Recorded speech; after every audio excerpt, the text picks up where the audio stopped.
There's something about you. There's something about you. There's something about you. There's something about you. There's something about you. There's something about you. There's something about you. There's something about you. There's something about you. There's something about you.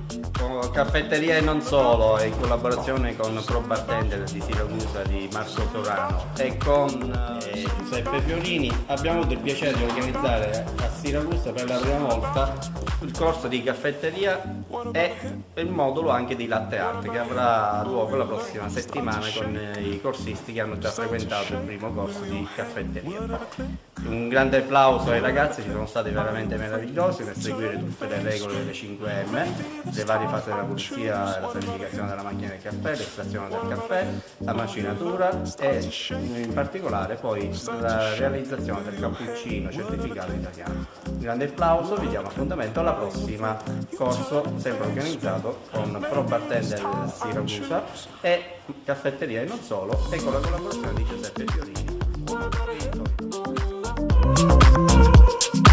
Start to shake with your head.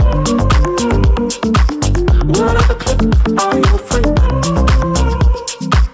Maybe this time I'll choose.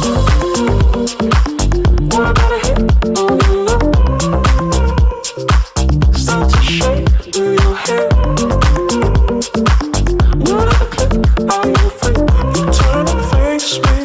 Maybe this time I'll choose. Closer,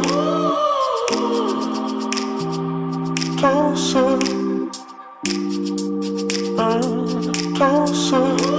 You turn and face me. Maybe this time I'll choose. Closer.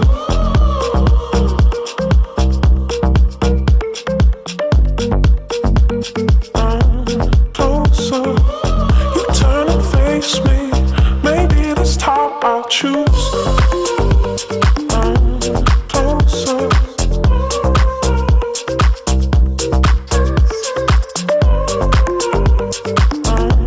Closer.